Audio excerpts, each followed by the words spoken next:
The cold cut through my bones as my mom crossed her arms and said the words that broke me.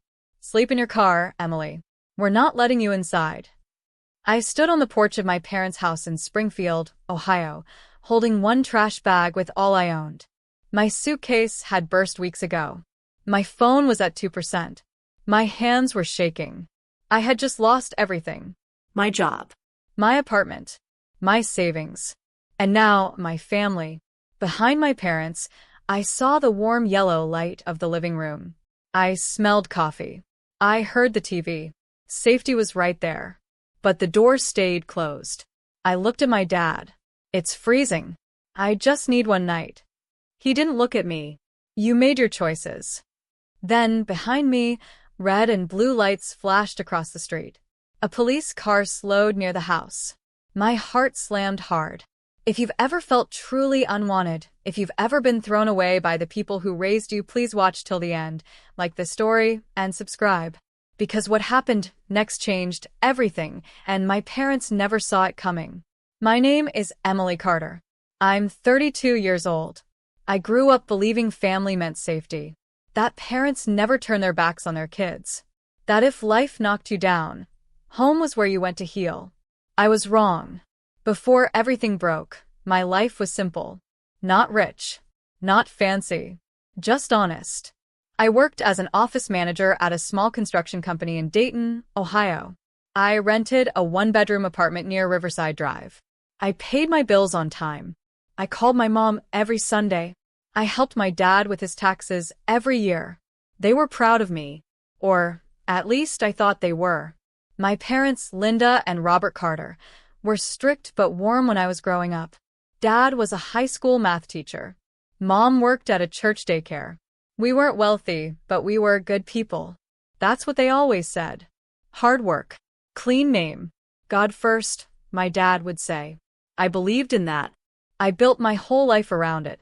Then one Monday morning, my boss called me into his office and closed the door. He didn't smile. "Emily, corporate is restructuring. We're letting you go." Just like that. I walked out with a cardboard box and a fake smile. I told myself it would be okay. I had savings. I had time. But time moves fast when bills don't stop. Weeks passed. Interviews went nowhere. My savings drained. Then my landlord taped a notice to my door. Final eviction warning. I called my parents that night. Mom sighed. "You should have saved more." Dad said, "We warned you about that job." Still, they promised to help a little. Just advice. No money. No room. Just words. Then my car broke down. I used my last credit card to fix it. The next morning, my bank account hit zero. That's when the panic started to feel physical. Like someone sitting on my chest. I sold my TV, my couch, my dishes. Then I slept on the floor. Finally, the eviction came. I loaded my life into trash bags and drove to my parents' house. Home. I told myself they would understand when they saw me. When they saw the dark circles under my eyes. When they saw how thin I'd gotten.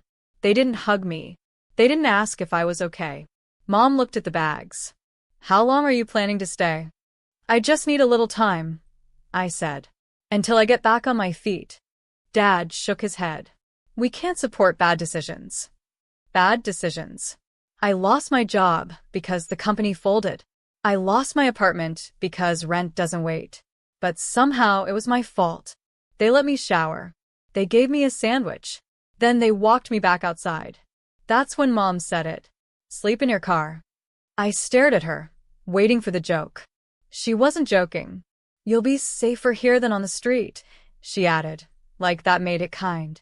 I felt something crack inside my chest. I looked at my childhood home. The same porch where my dad taught me to ride a bike. The same door my mom used to wait behind when I came home late from college. Now it was locked. I walked to my car and sat inside. The seat was cold. The windows fogged as I cried quietly, trying not to let them hear. That's when I noticed the police car. It had parked across the street. The engine was still running. I wiped my face fast. My stomach dropped. I hadn't done anything wrong. But fear doesn't listen to logic. The officer didn't get out. Not yet. Minutes passed. Then the patrol car drove away. I exhaled. I thought that was the end of it. I was wrong. Because what I didn't know, what no one told me, was that while I was breaking down in my car, something else was already in motion. Something tied to my name. Something my parents knew about and never warned me. The next morning, I woke up stiff and sore in my driver's seat. My phone was dead. I walked to a gas station to charge it. I had 6 missed calls, all from an unknown number. Then a voicemail.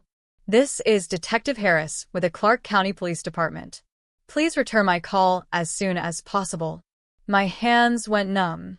I called back. He answered right away. Emily Carter, he asked. Yes. We need to speak with you regarding a financial investigation involving your parents' address. My heart dropped straight into my stomach. I don't understand. Neither did we, he said, until your name came up. I looked across the street at my parents' house. The front door was closed. The curtains were drawn. And at that exact moment, a police cruiser pulled into their driveway. Then another. Then a third. Officers stepped out. One of them walked up to the front door and knocked. Hard. My mom opened it. Her face went white. And that's where everything stopped. The knock echoed through my parents' house like thunder. Even from across the street, I felt it in my chest. My mom froze in the doorway. I knew that look. The tight lips. The wide eyes. It was the same face she made when I was 10 and broke her favorite glass bowl. Only this time, no one was going to clean it up quietly. 2 police officers stood on the porch. One tall, one short. Both serious. No smiles. No small talk. My dad appeared behind her, still in his robe, coffee mug in hand. He looked annoyed until he saw the badges. The mug slipped from his hand and shattered on the floor. I stood beside my car, hugging my jacket around me, watching my parents' world tilt. Part of me wanted to run over, to explain, To protect them. Another part of me stayed frozen, because Detective Harris had said my name, and I didn't know why. The officers spoke calmly. I couldn't hear every word, but I heard enough. Financial records. Fraud. Identity. My mom's knees buckled slightly. My dad grabbed the doorframe. I took a step forward without thinking. That's when my phone buzzed. A text message. Unknown number. Do not approach the house. Stay where you are. My heart started racing again. I looked up and saw Detective Harris standing near his car, watching me. He raised a hand, not waving, not friendly, just a signal to stop. So I did. The officers entered the house. The door closed behind them, and I was left outside. Again. As I stood there, memories came rushing in. Not good ones. Little things I had brushed off for years. My mom opening my mail by accident. My dad asking for my social security number for paperwork. Their sudden interest when I got my first real job. At the time I trusted them. They were my parents. Why wouldn't I? An hour passed. Neighbors started peeking through blinds. A woman across the street walked her dog extra slowly. Phones came out. Whispers started. I felt exposed. Small. Then the front door opened. My parents stepped out, flanked by officers. My mom was crying. My dad looked 10 years older. Detective Harris walked toward me. Emily, he said gently, we need to talk. He led me to the hood of his car. He didn't handcuff me. He didn't raise his voice. That somehow made it worse. Have you ever opened a line of credit using your parents' address? He asked. No. Have you ever taken out a loan in their name? No. Have you authorized anyone to use your identity for financial purposes? No. Never. He studied my face, then nodded slowly. Because someone did, he said. And all signs point to your parents. The words didn't land right away. They floated, unreal. My parents. I whispered. Yes, he said. Over the last 7 years, multiple credit cards, personal loans, and a home equity line were taken out using your social security number. Over $180,000 total. My legs nearly gave out. I didn't know, I said quickly. I swear. I never saw any of it. I believe you, he said. That scared me more than if he hadn't. I looked back at my parents. My mom couldn't even look at me. My dad stared straight ahead like he was already somewhere else. Why? I asked, my voice breaking. Why would they do that? Detective Harris sighed. That's what we're here to find out. They didn't arrest my parents that day. Not yet. They issued warnings, took documents, seized computers, told them not to leave town. Then the officers drove away. Just like that. The street went quiet again. My parents stood there, humiliated, exposed. I waited for them to run to me, to explain, to apologize. They didn't. Instead, my dad turned to me, his face hard. "This is your fault," he said. I felt like I'd been slapped. "What?" I whispered. "If you hadn't lost your job," he snapped, "none of this would have happened." My mom finally looked at me then. Her eyes weren't sad. They were angry. "You brought the police here," she said. "You always were ungrateful." Something inside me died, right there on the sidewalk. I realized the truth. They didn't see me as their daughter. They saw me as a shield, as a name, as a number. That night, I slept in my car again. But this time I didn't cry. I stared at the ceiling and replayed every memory, every moment I ignored, every time I trusted without checking. The next morning, I went to the Social Security office, then the bank, then a legal aid clinic. Each place confirmed the same thing. My credit was destroyed. My name was tied to crimes I didn't commit. And unless I took action, I could be the one facing charges. 2 weeks later, I got a letter in the mail. State of Ohio versus Emily Carter. Court summons. My hands shook as I read it. I wasn't listed as a witness. I was listed as a defendant, and my parents' names were nowhere on the page. I looked up at the courthouse across the street, and that's when I saw my mom and dad walking inside together. Without me. I stood across the street from the Clark County Courthouse, holding the summons so tight it crumpled in my hand. My parents walked through the front doors together. They didn't look back. For a second, I honestly believed it was a mistake. That maybe they were there to clear things up, to tell the truth, to finally protect me. So I followed them inside. The building smelled like old paper and cold air. My shoes echoed on the floor. Every step felt heavy, like I was walking into something I couldn't escape. I found the courtroom number on my paper and stepped in. My parents were already seated, on the other side of the room. Not next to me, not even near me. They sat behind a man in a gray suit, clean haircut, calm smile. A lawyer. Their lawyer. I stood there alone. No lawyer. No money. No plan. The judge entered. Everyone stood. My knees shook as I sat down. Then the clerk read the case. State of Ohio versus Emily Carter.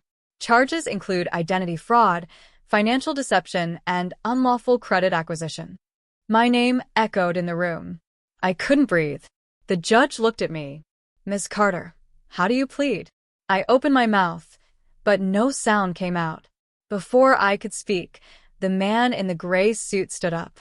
"Your Honor," he said smoothly, "the defense would like to present preliminary evidence." Defense. Not mine. He handed documents to the judge.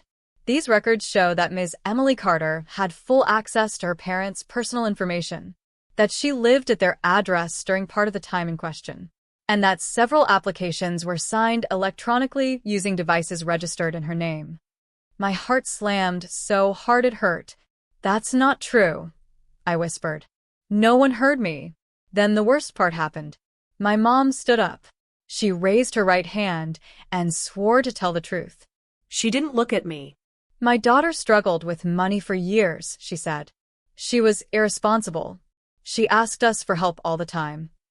That was a lie. My dad followed. "She knew our information," he said. "She handled paperwork. We trusted her." Each word felt like a knife. I stood up. "They're lying," I cried. "I didn't do any of this." The judge raised a hand. "Miss Carter, you will wait your turn." But my turn never came. The judge looked at the documents, then at me. "Based on the evidence presented," he said, "the court finds probable cause." My ears rang. "Miss Carter," he continued, "you are ordered to surrender your passport and report weekly." Bail is set at $25,000. I almost laughed. I didn't have $25. Court adjourned. People stood. Chairs scraped. Conversation started. My parents walked past me. I grabbed my mom's sleeve. Why? I begged. Why are you doing this? She pulled her arm away. You always ruin things, she said quietly. This is your mess. Then they left. I walked out of the courthouse in a daze. I didn't scream. I didn't cry. I just walked. For 3 days, I slept in my car again. I sold my laptop. I sold my last decent clothes. I begged legal aid offices. No one could help fast enough. On the 4th day, I got another notice. Bail hearing denied. That's when the fear became real. On the 6th day, police came to the parking lot where I slept. Emily Carter? One officer asked. Yes. You need to come with us.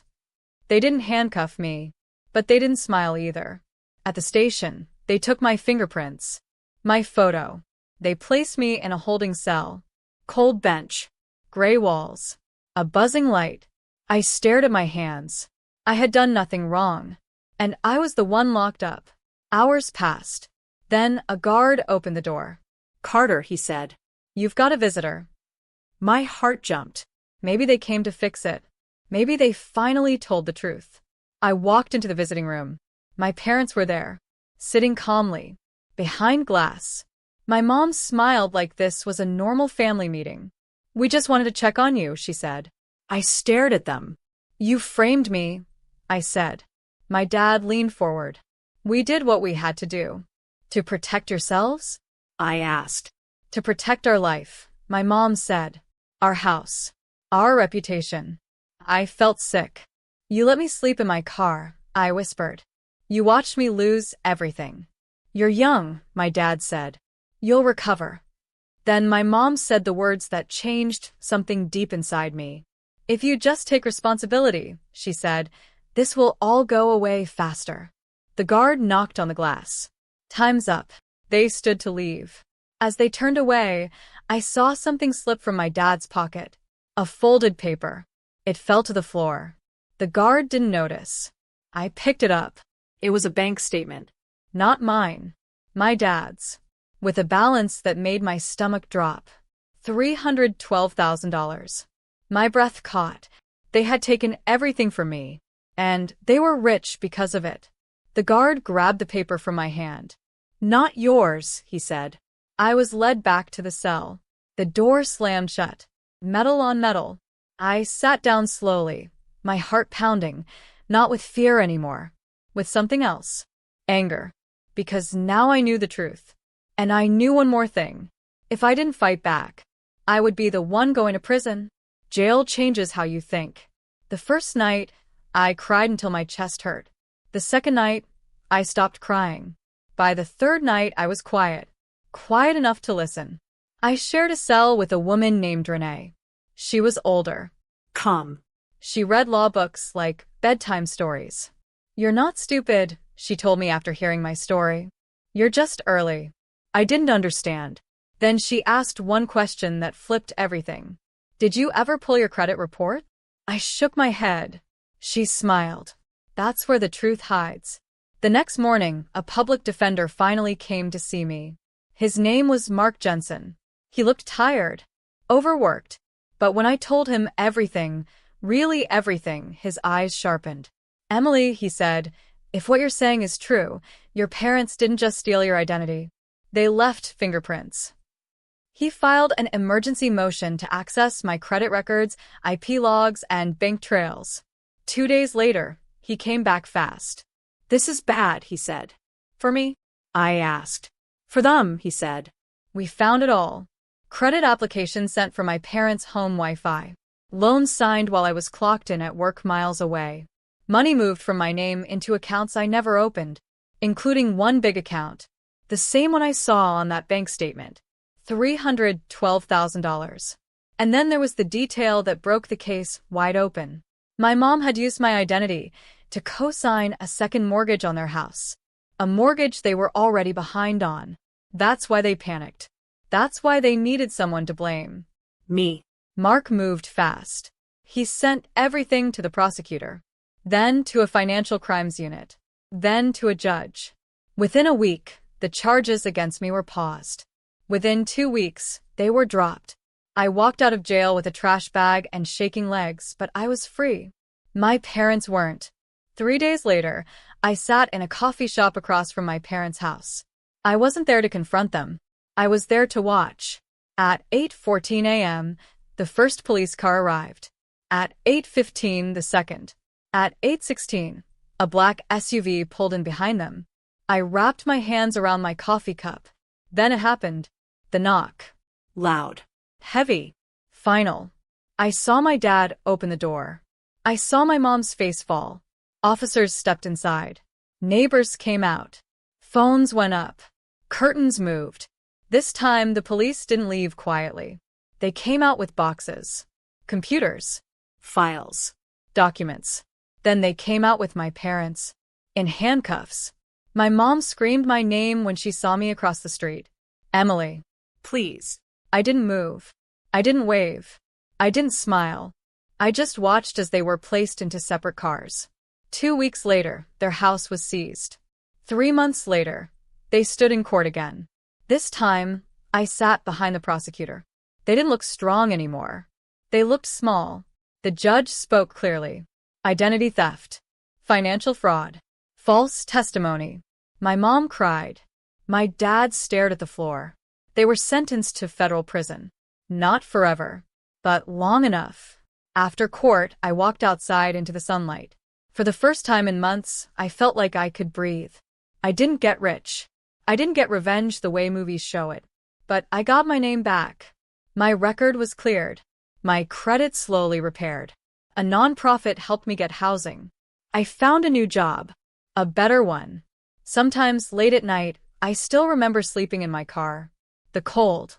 The shame. The silence. And sometimes I remember the knock on the door. The one they never thought would come. Because when you throw someone away, you never know who's watching. Or who's keeping records.